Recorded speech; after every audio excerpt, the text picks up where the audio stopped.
Bonjour, bonjour à toutes et à tous, bienvenue sur KTV Kwezi FM, le 106.9 pour un temps de parole toujours en direct. À la radio et à la télévision, ils sont avec nous, c'est la cavalerie de MGEN qui est avec nous et on a notamment le président qui est avec nous, Noureddine Rokia. Président, bonjour, dans le micro.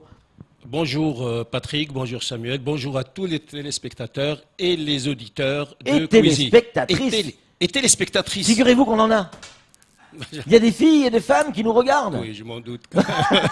Président de MGEN et on a également avec nous Jean-Pierre Couteron qui est président Fédération Addiction. Jean-Pierre, bonjour. Bonjour. Merci d'être avec nous, messieurs. Alors, on va redevenir sérieux parce que le sujet est important. On parle des addictions, je le disais en lancement tout à l'heure.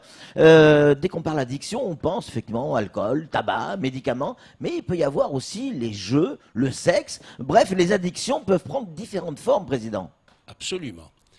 D'autant que c'est un phénomène qui prend de l'ampleur. Ouais. Là, vous avez oublié de citer les addictions aux écrans, tactiles ou pas, Ouais. qui fait partie. Les téléphones. Et le téléphone. Le problème pour Mayotte, c'est que d'abord, on commence, j'allais dire, excusez-moi de l'expression, à se normaliser aux addictions. C'est-à-dire que Mayotte devient autant, j'allais dire, quand on était loin des yeux, loin du cœur, les addictions ne concernaient que des marges de la population. Ouais. Et puis, par le temps, avec l'évolution, etc., donc ça prend aussi à Mayotte. Et on devient un département quelconque. Ouais. C'est-à-dire avec nos soucis. Mais c'est un peu ce qu'on voulait, être un département comme un autre. Je ne parle pas forcément de département. Oui, non, mais je comprends bien. On ne va pas revenir en arrière et ouais. je pense qu'il n'y a pas de regret Ouais. à faire partie Ouais. en tant qu'entité à part entière et en Ouais. tant que département à part entière. Ouais. Voilà, Ouais. c'est à ce niveau-là donc qu'on se normalise. Et les addictions aussi. Jean-Pierre, vous êtes directeur, je crois, non, président, pardon, de la Fédération Addiction. Être addict, c'est quoi exactement? Être addict, c'est perdre le contrôle d'un objet ou d'une substance qu'on a pris au début pour se faire plaisir ou pour avoir moins mal ou bien pour être plus performant. Voilà, on le prend au début, entre guillemets, pour une raison qui n'est pas forcément complètement mauvaise. Et puis on en perd le contrôle. On commence à en avoir des inconvénients, et alors même qu'on se dit je devrais arrêter parce que j'en ai des inconvénients, eh bien on continue. Et là on est devenu addict. Et là, on est devenu addict. Alors, quand vous dites ça, forcément, on pense au tabac, l'alcool, Oui, la drogue. oui, oui. Hein mais par exemple, Jean-Pierre, voilà, j'ai mon téléphone. Quand j'ai plus mon téléphone, où j'ai mis mon téléphone, où il est, et j'en ai besoin parce qu'on doit m'appeler, parce que je vais avoir une information ou autre. Est-ce que je suis addict? Oui, vous faites partie de ces merci. nouvelles addictions. Mais bien. Alors, on va vous mettre dans une salle d'attente intermédiaire parce qu'on attend encore 2-3 décisions pour le classer complètement comme une addiction. Mais oui, voilà, ce type d'addiction ont pris une place énorme. Aujourd'hui, il y a beaucoup, en métropole par exemple, dans certains lieux, il y a plus de personnes qui viennent consulter au niveau des jeunes, par exemple, parce qu'ils sont dépendants de jeux en ligne. Et là, on arrive à autre chose que vous évoquiez, qui est que à partir du moment où il y a Internet et où les choses circulent, eh ben on rencontre les mêmes problèmes à peu près partout. Il n'y a plus que les moyens pour répondre et les cultures d'accueil qui font la différence. Président, comment on lutte contre une addiction ou plusieurs? Parce que Samuel, il a plusieurs addictions. Lui. Je parlerai sous le contrôle de Jean-Pierre, qui est clinicien, donc psychologue clinicien. C'est peut-être par la sensibilisation. C'est-à-dire la communication. La communication. Ouais. Et par exemple, avec la présence, on a profité de la venue de Jean-Pierre Couteron, où on anime cet après-midi, par exemple, une conférence qui ne touche pas uniquement les professionnels, ça se passe au CUFR à Dimbéni. Et donc c'est une conférence qui regroupe les enseignants, les élèves enseignants, les élèves infirmiers, enfin infirmières, etc. Donc ça fait partie, d'ailleurs je ne sais pas si vous l'avez remarqué, c'est toute une petite série de conférences qui tellement le problème commence à toucher le territoire qu'on essaye un petit peu d'aller dans ce sens-là. Donc c'est surtout et avant tout un problème de communication. Et d'ailleurs, quelques petites pubs sont en cours actuellement. Alors, Président, qu'est-ce que peut faire ou qu'est-ce que fait le MGEN pour lutter contre les addictions? J'allais dire, qu'est-ce que vous foutez là-dedans? En quoi vous êtes concerné? Alors, c'est une très bonne question. Parce que la MGN, c'est une mutuelle. Hein. C'est une mutuelle, hein. C'est la Mutuelle Générale d'Éducation, mais je rappelle à nos téléspectateurs et téléspectatrices, c'est qu'on n'est pas qu'une mutuelle. Ouais.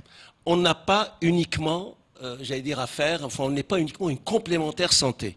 La MGEN, et c'est une originalité par rapport aux autres départements, gère le régime obligatoire, c'est-à-dire qu'on est sécurité sociale pour l'ensemble des fonctionnaires de Mayotte. Je laisse de côté tout ce qui est hospitalier. Oui. Et bon, voilà.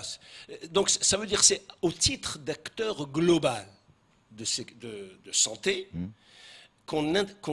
et c'est pas notre première opération hein, de prévention. Je rappelle juste qu'il y a 3-4 ans et qu'on a prolongé il y a 2 ans, on a fait une opération certificats médicaux dans laquelle on a fait visiter à des enfants, on avait ramené des médecins de la Réunion et on a fait passer quasiment 1000 élèves pour pouvoir participer à l'UNSS. Ouais. Par exemple, juste l'année dernière, on a fait l'opération 1000 lunettes. Dédiées à des élèves Et puis, juste pour conclure le troisième point, parce qu'il y en a eu d'autres, l'année dernière, dans le cas justement de prévention, et aussi un petit peu addiction, même si on ne le parle pas comme ça directement. Hein. C'était avec l'association des étudiants du CEFR, où on avait... c'était un truc... c'était une opération... c'est-à-dire de lutte contre les maladies... les MST. Hein.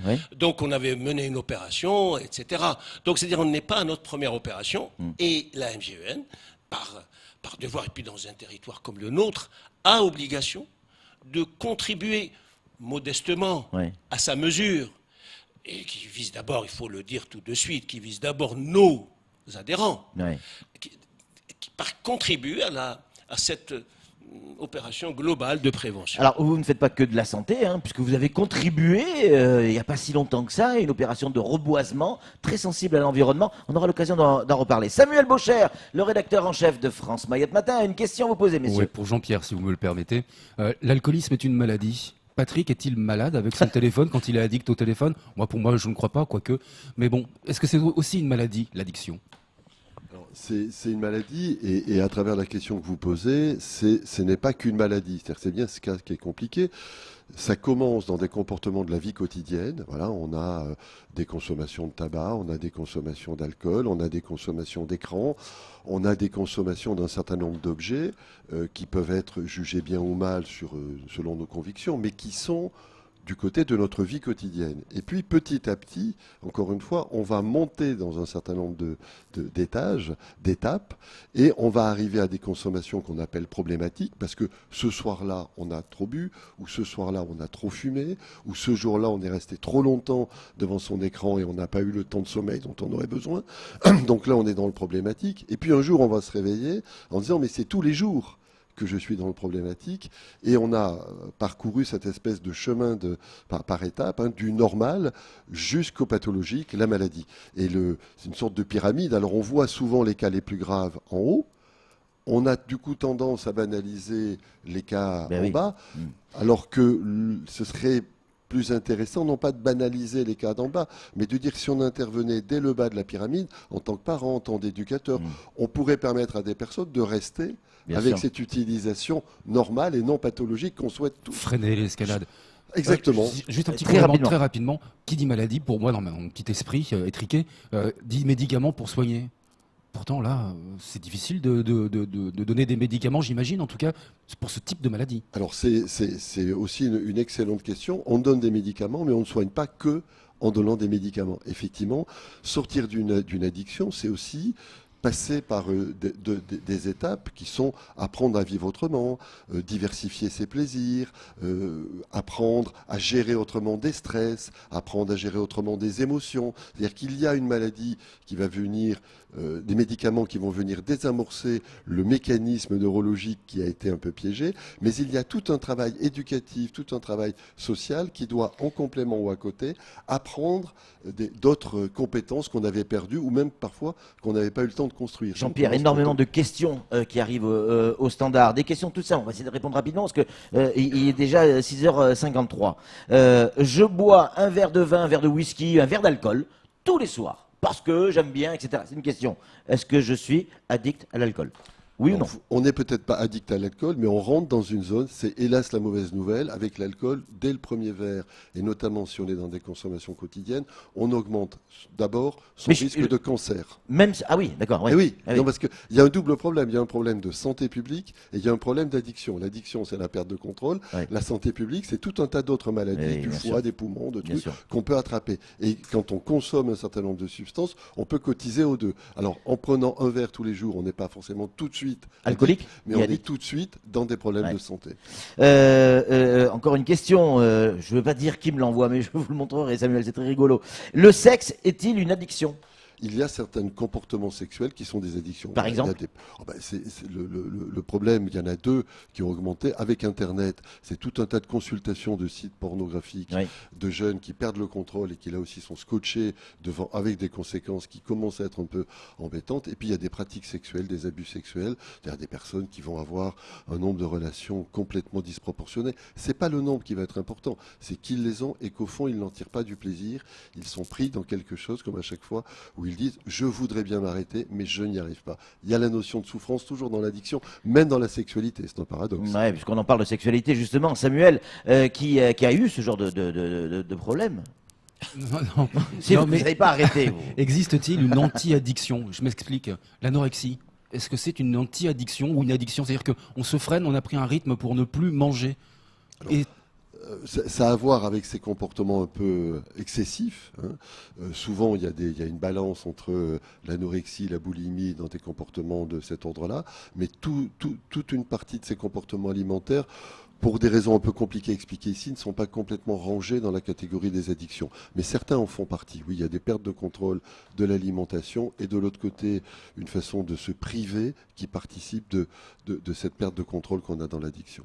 Noureddin Roukia, pour conclure, MGEN est là, quel que soit le sujet. Là, on parle d'addiction, on a parlé tout à l'heure de reboisement, on a parlé d'autres problèmes de santé, mais pas que.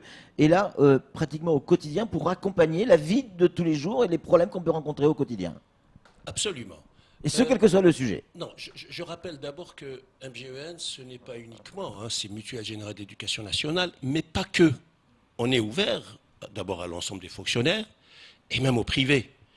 Quand je dis fonctionnaire, c'est dans le... Donc, si la MGN a décidé de s'installer à Mayotte, c'est pour contribuer, en fonction de ses moyens, de ses capacités, à contribuer, j'allais dire, j'aime pas le mot développement, mais à mettre aux normes un territoire qui, depuis 2011, fait partie intégrante de notre République. Bon, vous êtes là En aussi tant parce que que c'est département. un territoire où il y a beaucoup d'enseignants. C'est votre cœur de cible. D'une part, Bah oui. mais c'est pas enfin, il y a d'autres Ouais. associations, d'autres structures qui ont décidé, C'est malgré vrai, c'est vrai.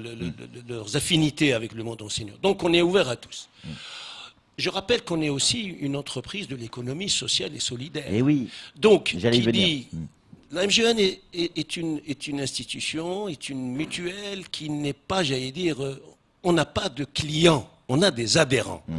Et qui accompagnent toute la vie. Donc, ça veut dire que au niveau du territoire, on a notre part. On a notre part, on contribue modestement on soutient des associations, on participe à des opérations qu'on mène le plus souvent de bout en bout. L'expérience de cet après-midi à travers la conférence de Jean-Pierre Coutron, qui quand même réunit 250 personnes cet après-midi, n'est qu'un petit reflet. On en fait au niveau de l'économie, enfin au niveau de l'environnement. Déjà, c'est quasiment en cours, où on reboise à la forêt de Wunze 350 arbres C'est pas d'une rien. essence endogène. C'est-à-dire c'est une opération, on va dire, qui a été lancée il y a 6 mois et qui se prolonge là, effectivement, ces temps-ci.